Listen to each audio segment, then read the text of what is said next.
this video, I'm going to talk about taking a part that we programmed in FeatureCAM, no solids involved, just maybe a DXF file, or I just created it by looking at the blueprint, and I want to create a solid model that I can send back over to my CAD system.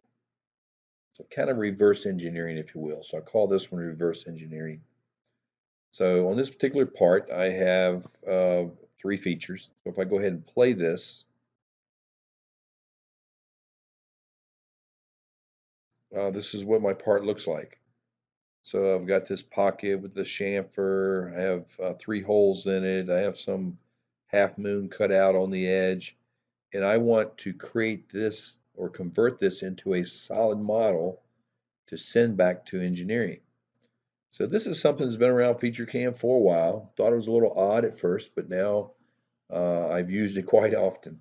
So what I'm going to do is, and you'll notice over here that I have no solids in the part. So there's no one pick magic button. Well, there is one other option. Let me just point this out. So I can take this simulated image here and create an STL file, okay, an STL file that I can send back over to the CAD system.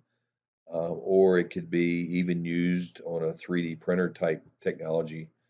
But an STL file is a triangulated type file. You really don't have individual faces and things like that. So I want to send this back over as a solid model. But if you did want to do the STL, you can always come up here to results and say save simulation results, and that will create an STL file. But I want the solid. So it takes a few steps. I'm going to come up here to my solids. And the first time you select this, it says you either need to start working with a solid or create a solid by defining some shape. Well, I'm going to say I want to use my stock as my base solid. Next, I can define a cube, or I could say actually use a stock. I'm going to say stock and say finish. So right now, I'm just going to say OK. Over here under solids, I have my first solid, and it's nothing more than the entire piece of stock. Now I'm going to go back up to solids and say from surface primitives from a 2.5D feature. Next, it's going to show me all the features I have. So let's go ahead and do the pocket first. And I'm going to say finish. And if you can tell over here, it actually cut that pocket out of my solid. Say OK. Come up and do that again. This time, I'm going to say, let's do the pattern, my holes in other words, finish. OK. And then the last feature is the side, finish.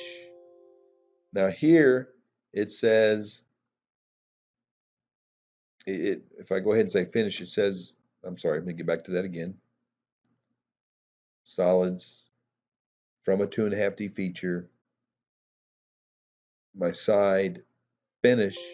It says cannot make a side feature, a solid from the side feature. And the reason that is what it's really doing is Boolean type operations. It's cutting and all.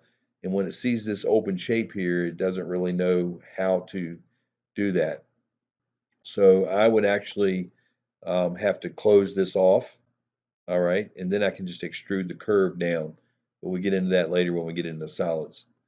But at this point, if I said hide all, show only solids, you can see that I've started creating a solid model from my features. And to get it out of here into my CAD system, I can come over here and say File, Export, and one of my options is, there's a couple options, but I would say a parasolid. That's because FeatureCAM is built on the parasolid kernel. Anyway, that will create an actual solid model that I could then go and import into my CAD system.